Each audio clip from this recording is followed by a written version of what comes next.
Nice to meet you all, and thank you for having me here. My name is Leone Hadavi. I'm gonna get the timer started, and yes, I'm a freelance open source investigator.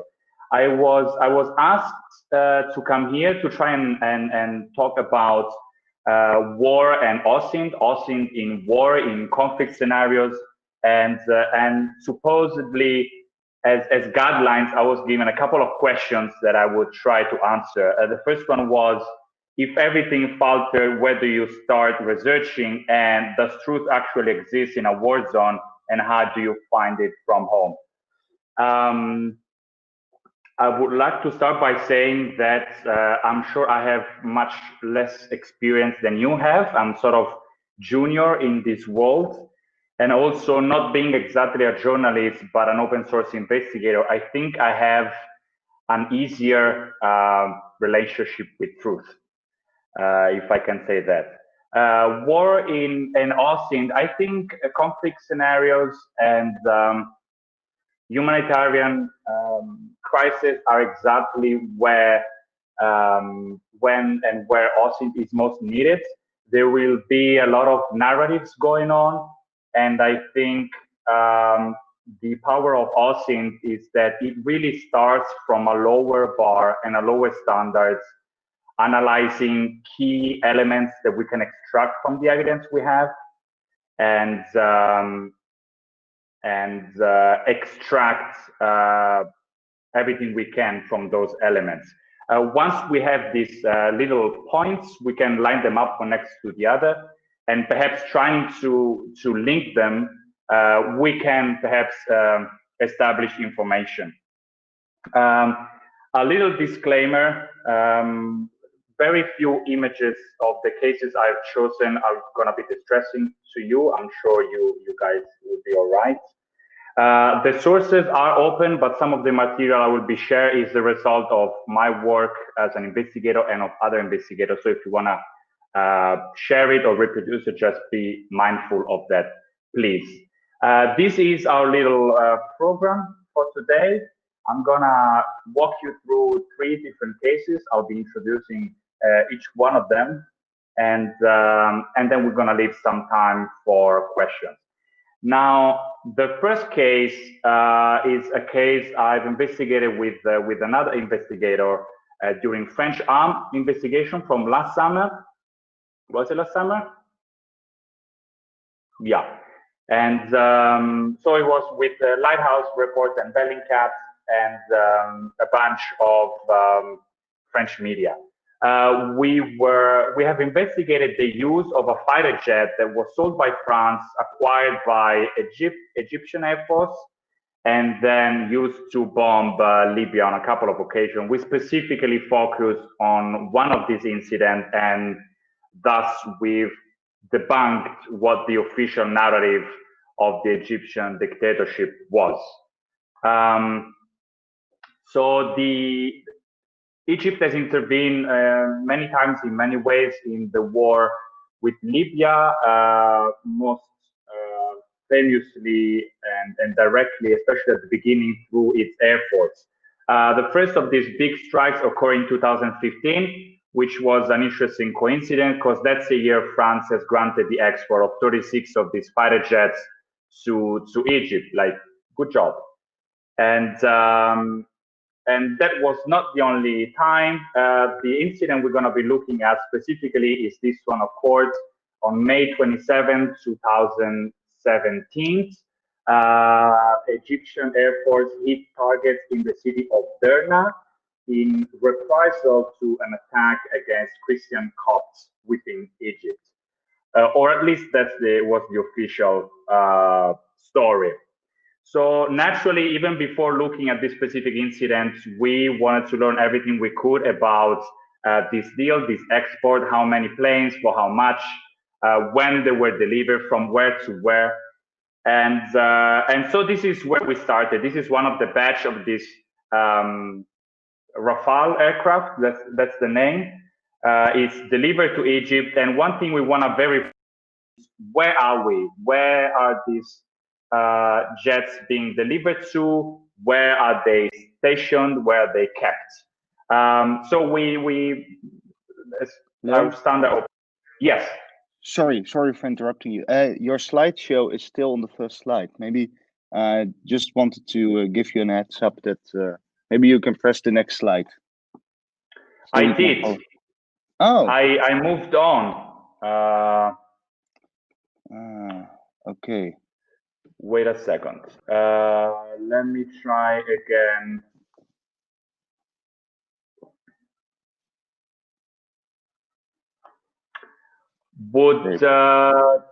Does this look like airplanes? Yes, absolutely. That's definitely airplanes. And okay. This is satellite imagery? Yes, it is. It is. Great. Okay. Fantastic. I'm out again. Sorry, guys. No problem. Technical issues. So, as I was saying, we want to make sure we know every detail about this deal. So this is the video I was playing with the planes actually getting in Egypt. We want to make sure we know where that was. We froze on one of the frames, and we move it to geolocated. We identify some of the key features we think will be visible from the sky, because again, we're going to use satellite imagery to find out where that is. And Egypt has a lot of Air Force bases. We identified the one that has these same items in this exact position and distance between themselves. This is the air base at Gebel El Basur. Now, this is key because when the actual attack occurs, and Egypt is very quick with the huge propaganda machine to release all information and all material about this success. We can then move to check bits by bits what exactly is happening and if what they say is happening is actually what happened. So in here, I would like you to focus, if you may, on two parts. This is one. It's where the planes we're interested in are actually departing. And another one I like to keep in your mind for later, it's over here. So it's the second part of the video. It's basically a collection of footage from infrared cameras, which are supposedly taken from those same planes and during that attack. And the second part of the video basically is just that footage of these locations that are getting bombed. We have no idea what they are, where they are. Again, they're saying they claim it was there now. We'll have to verify that. So about the first part, we, again, same sort of mechanism, and we do verify that is exact same base where we were before. So that appears to be the base where this fighting group that uses this plane of the Egyptian Air Force is stationed. I'd love to keep the audio, but I have to take it out. Then this other video was released, which sort of makes us curious because sure, you want to get credit for your successes, but releasing a video from inside the tactical briefing room before the strike was kind of too much. You know, you are Egyptian military dictatorship. It was too much transparent. So that's the first thing we actually move. We proceed to identify. To verify. So the map that this guy is showing on the wall, we put it aside, we make a comparison with the outline of the Libyan coasts at that exact place. It actually corresponds to Derna. Just in case, you don't read Arabic, or maybe they put the name of another city in front of Derna, that is actually Derna. Still, that's what they're showing on the map. It doesn't really tell us that's where they went. So we, again, as I showed you before, the second part of the video, that's where we're gonna focus. This group of buildings particularly, which we do manage to find. Each box corresponds to the same group of buildings. The issue is they were not in Derna, they were not even close to Derna. They were where the yellow pin is. So 750 kilometers southwest of Derna as the crow flies. Now, this is interesting because logistically speaking, there is no way that you can hit the two targets, Derna and Hun, that's how that city was called, is called, within the same mission. You know, it's an issue with, you know, fuel, logistics, ammunition, and whatever. So, you know, something is really fishing here. So we want to verify these are the locations that are filmed in the infrared camera, and which appears also to be bombed. But has that really happened? Like at this point, we don't verify anything these guys say, right? So we focus on this group of building in purple. The castle that you see in yellow is actually what has helped us to identify the city, you know, because it looks like exactly a castle. And we were looking for it in Derna, but we couldn't find any. So by looking online, castle, ruins, Roman ruins, Libya is full of it. That's how we got drawn to this location.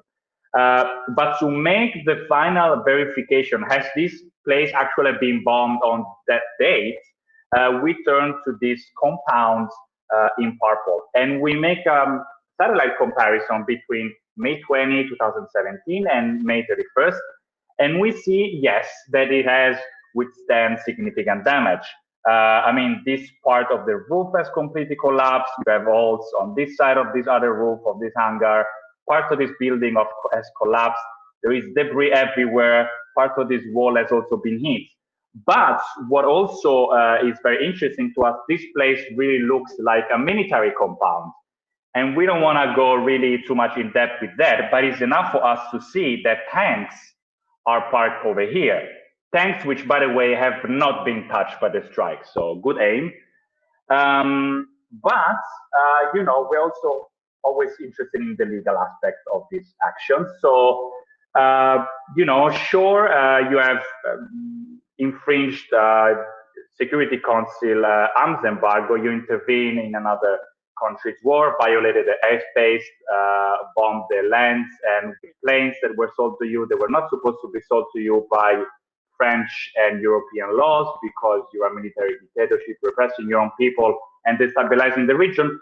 But for whatever is concerned with IHL applied, international humanitarian law applied to this action seems all right. You know, this is a military objective after all. The issue is this was not the only thing that was hit, maybe not even the primary target. So you remember, if we go to the group of buildings, those in the red boxes are among the buildings that are also filmed being struck on that day. So we move on. Those are just north of the compound and the castle we've been analyzing so far. And we can see they were hit again between May 20 and May 31st. We also do some research from the ground to verify, and yes, it corresponds to the same damage we see on satellite. Those were not military targets. Those buildings are parts of civilian governmental administrative complex, and we later found out that those were hit because the front line in May 2017 in that region between the LNA and GNA was exactly at that point, and the LNA was trying to take control of those strategic points, Han and Jafra, it's another place that was bombed. So that basically it looks like the Egyptian Air Force just contributed to the campaign by bombing these places. So yeah, this is how we proved, we sort of debunked the narrative that they had proposed and that the rest of the media sort of went along with. The second case is one that Cohen, I'm sure I'm pronouncing his name wrong, referred to before. It's one that I followed, that I investigated with a very close friend of mine and colleague for Lighthouse Reports and Bellingcat. This was based on basically a request of assistance from some journalists of Der Spiegel and AfD, which is another German TV channel, I think. And they were investigating I'm sorry. They were investigating pushbacks at sea. This video is what they had. It was shared on Twitter on June 4th, 2020. And there isn't much you could focus on. Obviously, the guy filming it is terrified. And it's basically showing 4 men. They have come on a RIB, that's a rigid hull inflatable boat, those fast rubber boats, next to a dinghy full of migrants. They they've damaged or took out their engines and sort of pushed the dinghy closer to the Turkish side of the sea border in the Aegean Sea. The dinghy was embarking water. There were women and children, very small children with it. So they were asking us, can you guys help us and identify who these men are and where they come from? And we were like, yeah, sure, we'll give it a shot. The problem is that resulted to be a very challenging task. We have 4 men aboard. They are all clearly dressed and behaving. They do not speak a word into the whole video. They're clearly behaving and dressed in a way that is intended to conceal their identity and origins. So they're wearing black. Their faces are concealed with balaclava. The guy on the left, the guy on the right maybe has a neoprene mask like for divers. Tactical belts. The third guy, which is on the boat, looks like, again, he's wearing black balaclava, military fatigues. The guy driving is wearing black pants, blue. I mean, there is no insignia, there is no name, there is no flag, nothing on these uniforms if they were ever uniforms. So it's like, okay, that has failed. Let's move to the other thing we can analyze, the RIB itself, the boat. And we started tearing that apart piece by piece. So as I said, this exercise works, like trial and error. And I knew nothing about boats.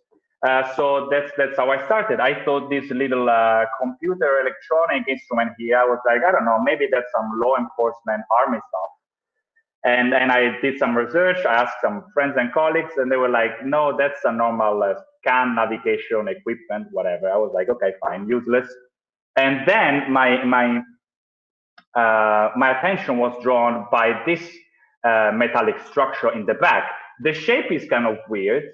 And I thought, wait, isn't that supposed to be holding a radar usually? And actually, this is the first of 2 metallic structures. The second one is highlighted it's pointed at with the yellow arrow. That's the second largest structure which holds the radar at the rear of the boat.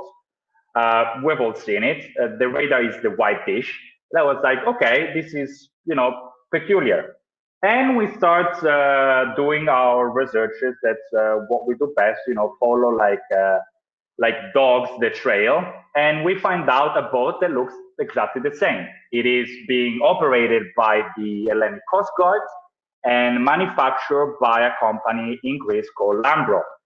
Lambro is now Motomarine, and in its website, they do admit that among their clients are various law enforcement agencies of the Greek state, among which the Hellenic Coast Guard.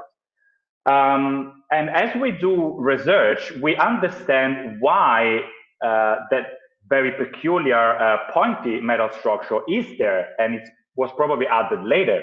It's because it is needed to hook the boat with a crane to lower the boat down on the left or right side of the mother boat.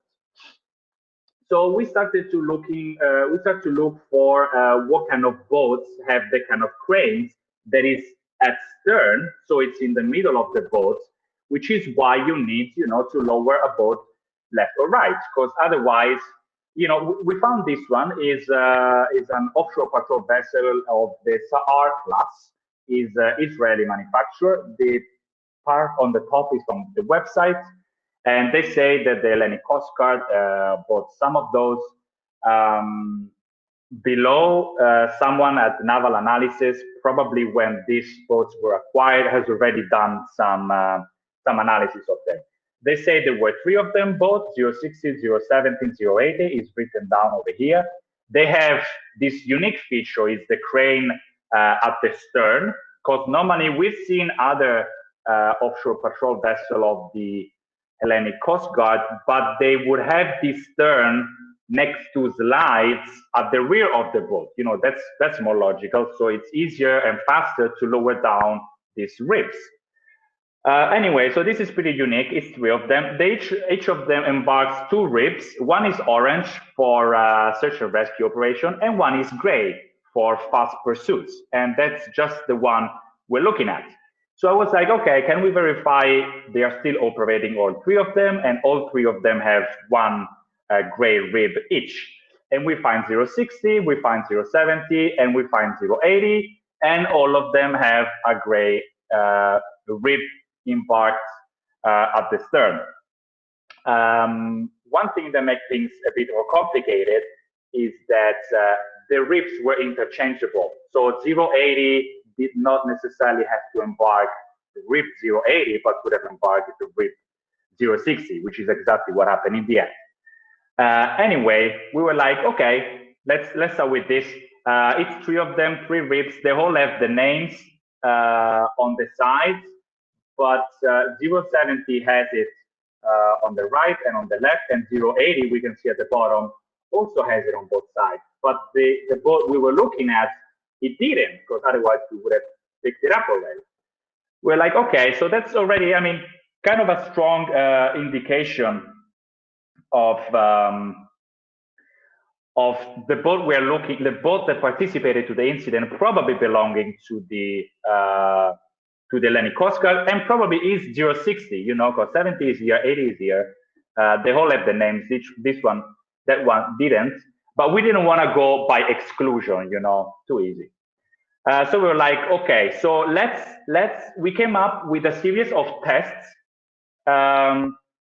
to see if we could distinguish 060 from other unique features apart from the number. You know, the number is something that could have, you know, been strapped off and strapped on. Maybe they changed the number. Super easy. Is there something a bit more durable, more solid, that will make 060 different and distinguishable from the others? So the first test was the stripe test. We saw that on the sides of the front part of these ribs, you had, you know, the blue, white, and blue stripes of the Hellenic Coast Guard. That's the colors of the Greek flag. I was like, okay, let's check if they all had it. This is the one that participated in the incident.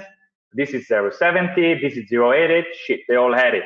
So this test was sort of useless. So we come up with a different test. We noticed that the boat that participated to the incident had a little metal bar mounted above the windshield. And we were like, okay, let's check the others.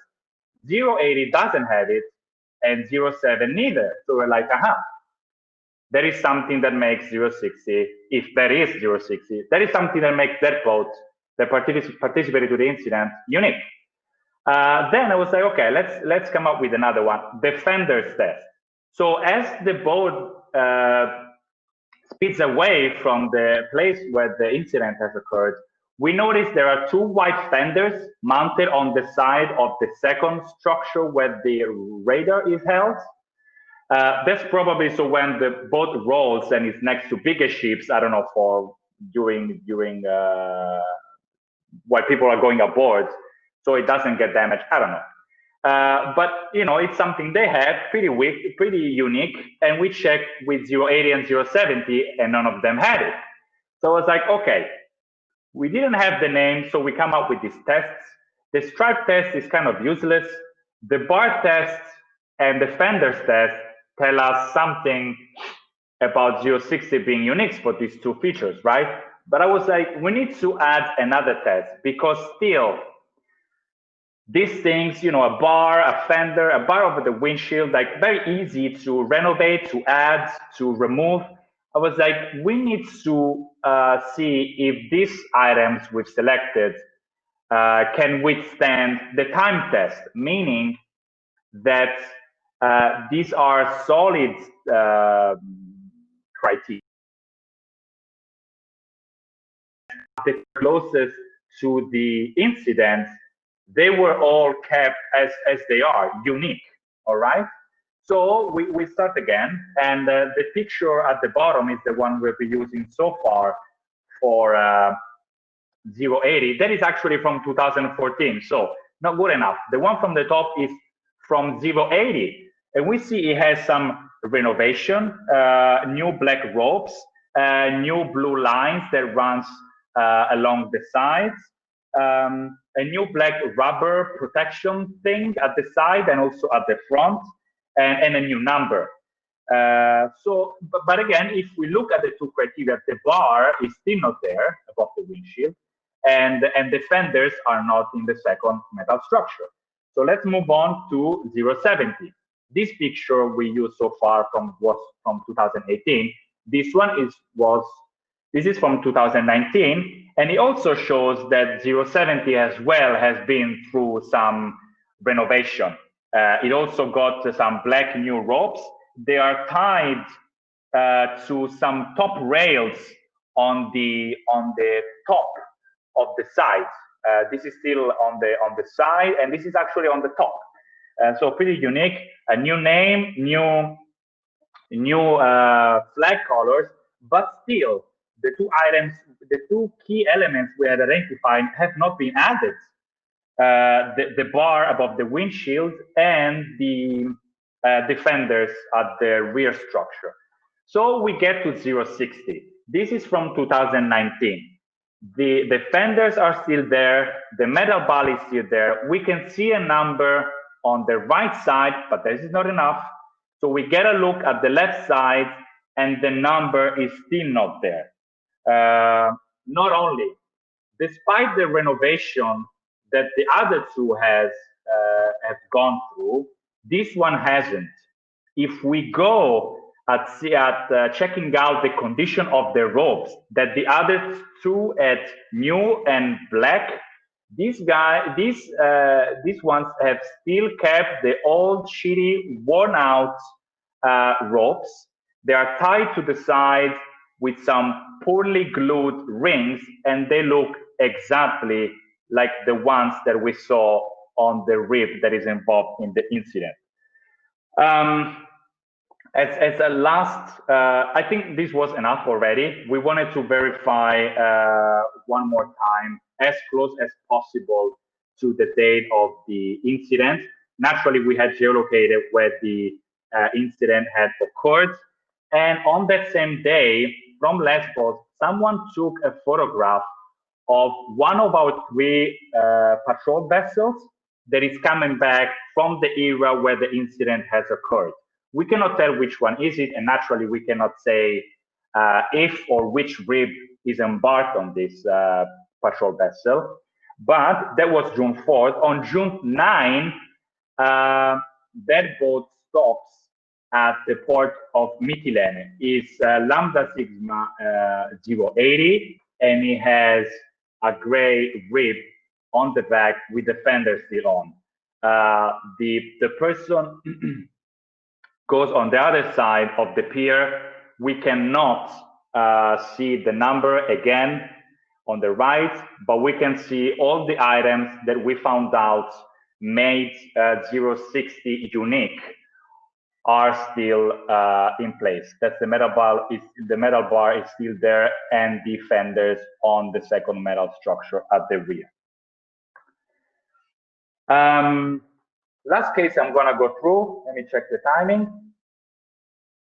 Okay, it's from one of my latest investigation. I was leading investigator on these cases that we conducted with Lighthouse Reports and two French media, Arte, that's French, German, and Mediapart.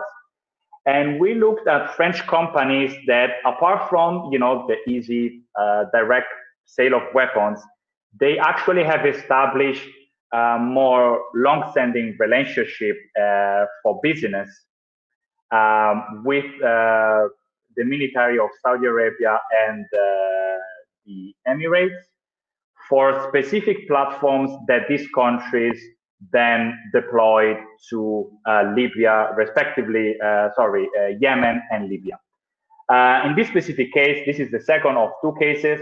We looked at French company DCI, which is a private French company that was providing training to the Saudi Arabian National Guard in France. So we immediately started analyzing that. This was our starting point. This video that was published by DCI, in which we see DCI personnel. You know, the first guy that was smoking with he has a patch here, and we see Saudi military personnel from the Saudi Arabian National Guard, which are being helped to deploy this Caesar self-propelled howitzer. It's notoriously deployed at the border with Yemen, southwestern border between Saudi Arabia and Yemen, firing into Yemen since 2015, and it's been already the focus of quite a few investigations, this artillery system alone. Naturally, we know, so the DCI people are DCI people because we analyze their patches, sometimes they have badges. The Saudi military personnel, we have analyzed the patterns of the uniforms and most simply the patches that they're wearing, and this is for the Saudi Arabian National Guard. For those of you who know it, actually there was a pretty important case in Belgium after we conducted Belgian arms with some Belgian media partners. But anyway, sort of a private parallel army whose objective in theory is the protection of the House of Saud and the royal family. Anyway, so the video sort of walks you through all the activities of that DCI is, all the training activities made by DCI for this group of military personnel for the Saudi Arabian National Guard. And we realize immediately this is how it's intertwined in the French military. The International Training Center of DCI, which geolocated, is actually inside the French Army Artillery School at Draguignan in southeastern France.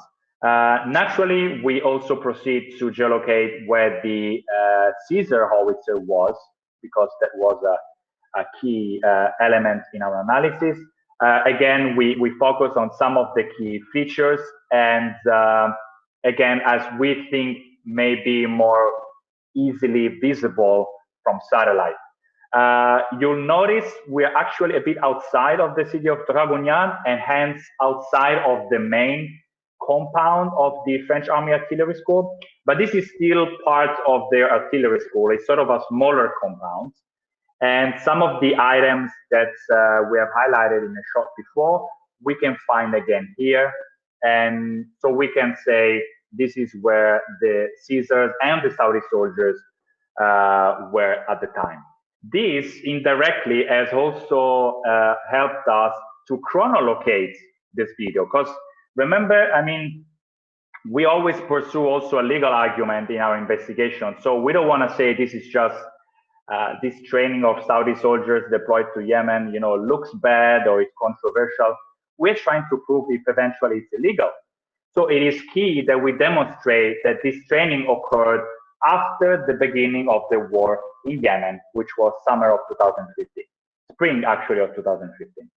So do you guys remember the color of the doors from where the Caesar is driven out of? Probably don't. They are red. Little detail. But this is useful because when I started geolocating this, I was like, these are red starting from June 2017, and they've been white until March 2017. So this means because the video was released on official DCI channels on March 2018, means that the video was filmed on one or more days between March 2017 and March 2018, which made it time-wise very relevant for our investigation. So what I did next, my main effort was into this. I basically started screenshotting everything because we started realizing DCI was not the only company making profits out of this training system, but other French companies were contributing as well, with the simulators, with other training classes, with theoretical lessons. So that's what I did. Every item, every weapon system, I screenshotted and tried to give it a name, because that was the kind of a provocation. The title of this third case I decided to illustrate you. But everything has a name, as a brand, means everything can be both. There is a manufacturer, there is an importer, and there is a client. So for example, here we see a console. I know nothing about this. Looks like a computer console, and we see Atlas written on the screen. And so I was like, let's do some research into that. And Atlas, according to the French Ministry of Defense, is a C4I system. So basically an electronic information and management system for firing, command, intelligence, and all other functions for artillery pieces. And the Caesar, that self-propelled howitzer, which according to this official brochure of Nexter, which is a state-owned French company, the Caesar as an artillery system is fully integrated with the Atlas program, and it comes with already installed Atlas terminals. And Atlas, naturally, is manufactured by a French company called Thales. And it is a very all-encompassing software. And basically, it allows you to control every phase of artillery fire in every section, from a single gun to a battery to a division, from planning to execution, from fuel to pointing, firing, target acquisition, damage assessment. This was very important, again, because I told you how this was linked to a legal assessment. One of the key things we had to find out was that if the kind of training they received was battle critical, meaning if it was not only transferring the knowledge, how to turn a vehicle on or how to set up one of these howitzers, was actually to capacitate them, to enable them to fasten and improve their war fighting abilities. And because of the system, we understood this is exactly what was being thought. I moved on with the analysis. This is another shot from the same scene. And while I was doing researches, I found out, this is a video from completely unrelated, official video from a mountain infantry division, whatever. The woman is talking about the Atlas system being used to command this unit. And this is the exact same setting, it's the exact same station, and it is within a vehicle that is for command and control. So basically, these guys in the Saudi Arabian National Guard were not only being taught all this, but using French Army consoles and in a French Army truck. Then we moved on. This is another simulation the Saudi military personnel were involved in. Looks like, simulation being an armored personal carrier or armored fighting vehicles, whatever. I did some research on it, and I found out this is manufactured by Swiss company RUAG. It's a SOTA. It's simulation program training for artillery observator. You can play different roles on the turret or in the as an observator of fighting vehicles. The company overall is Swiss, but according to the official brochure, the manufacturer of this simulation system is French-based, is Rouergue Defense France, SAS, whatever. I've circled in the box what, according to Rouergue, it's one crew station, and you can see again how the Atlas is an integrating part of operating this other artillery system. That's why I was explaining how it's all encompassing, not just for the Caesar, anything that is part of an artillery system. This was another one, funny story. This is actually not a success story, because I kid you not, I spent a week trying to understand who's the manufacturer of this simulator. This is a simulator for the Mistral air defense missile. It's manufactured by MBDA. Naturally, the Saudi Arabia National Guard is a client of MBDA, and Mistral missiles have been deployed in different configurations in the war in Yemen. But when it came to the actual simulators, I couldn't identify who was the manufacturer. And that is also something else you learn from, from paying attention to these details. Yeah, sorry, I was saying it was frustrating because I kept finding so much material about it, and apparently this is standard equipment for the French military. And despite all this material I found, there was nowhere, no way for me to find who was actually the manufacturer.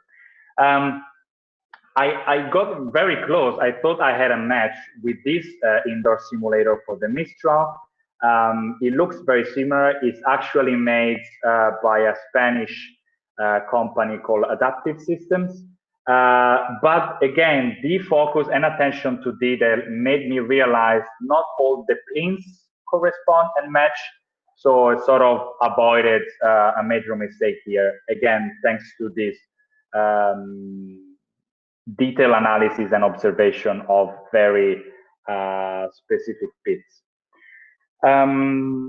Another thing I was interested in, and I suppose that's the impression you also got going through this material, is how intertwined this was with the French state. And I was like, how is that a conflict? Is that something that may become a problem? Is DCI a private enterprises using, public resources of the French state? So first thing I was interested in, you remember how we spoke about the patches of DCI personnel being involved in the training. So it's like, okay, that's, they are dressed as military, but they are DCI personnel. They have patches or badges, whatever. One of the guys we first meet is this guy, and so I zoomed on his uniform because that really didn't look like the standard DCI rounded patch. And by looking at, by the time I had become sort of familiar with official materials, social media platforms for that artillery school at Ragugnan, I found out this is actually the insignia for that artillery school, and there is something on the bottom and at the top, and that is the standard insignia for people of the French army which belong to the division at the artillery school in Ragugnan that are involved with logistics and training. So again, French state assets. But the thing that absolutely captured my attention was the Caesar itself. This is very different from the Caesar that I used in Saudi Arabia. First of all, the color. This is in standard French Central Europe forest color. And this is how the same weapon system used by the Saudi looks like. Naturally, the color is very different. This is in sand camouflage. The truck is different. The French one naturally is on a Renault truck, and the Saudi one is on a Unimog Mercedes Daimler chassis. So I was like, are they apart from the personnel, are they training? Is a private company training foreign soldiers with assets that belong to different states? And apart from these nerdy things about the coloring and the camouflage, we actually have a look over the registration plate. And next to it is the little roundel, that's the symbol of the French land army. So I was like, can I prove that this is actually used normally by the French army? And I did so on 2 occasions. This is 2013 and this is 2018. Leon, I briefly, sorry, I briefly interrupt you because we are running a bit out of time. You can have some. I'm just around the corner. Great, because I definitely would like to squeeze some questions in from the audience. Okay. 100%. This is, the last thing I was trying to prove, the use of basically state assets by a private enterprise to train another country's military. It got to the point where not only the same instruments were used, but even within the same room. That's how funny I thought this was. Anyway, this was only part of the investigation. We confronted the companies, which of course, with a right of reply before publication. They never replied to us. One was for the French government with several points. They did vaguely reply to some of them. The one about the use of French assets was completely ignored. I am done. Wow, thank you so much, Leon, also for getting so much into this presentation. I think it was wonderful. A lot of people were watching actually. I would like to put 2 questions to you. The first one was by Marco De Lange, and he has a very specific, very practical question. That is, where do you find satellite data with that much different day-specific images? Yes, that is a bit of an issue because there are a few providers. Some of them you will have to pay for. I think there are quite a few that are for free that are good starting points, among which is Google Earth or Sentinel Hub. There are many. Sometimes there are some paid services you could use. They come and go, like sometimes they are turned down. I think at the time, I don't remember the exact provider of, I think it was TerraServer, which got shut down, I think last year. But there are new ones coming up. If any of you is interested, one that me and a lot of colleagues are using is called Shadowbreak International. It's a provider for providers. So they'll hook you up. You have a choice of, I think, 5 or 6 different providers. Prices are really competitive when you stay within, I think, 1 square kilometers. And that sort of, I think, fills in that gap in the material that we need to do our work. Great. I hope, Marco, there was an answer for you. I would like to, because I think there will be many more questions. I think we don't have, Marco says thanks, so that's great. I think we don't have lots of time. What I would like to suggest is that there is a private messaging tool on this hop-in. That people who have other specific questions that they contact you directly, if that's okay, Leon. Yeah, yes, then I think you also have my Twitter handle among the detail, beyond this platform, even for different things. Great, because I saw also that Els Knapen had a very interesting question. I had a couple of questions, but I think we should really round up. Otherwise, we bring all the other speakers in problems. I understand. So Leon, I'm going to say, thank you a lot, really, for this great overview. I learned a lot from it. I'm pretty sure more people did. I've understood that if they have more questions, they can, they can contact you. That's great. 100%. Yeah. Okay. So then once more, I'm going to thank you, and I'm pretty sure all the people back on there clapping behind their laptops or at the editorial floor. So at least we are doing that here. So thank you so much, Leon. Thank you. Thank you for having me. Bye.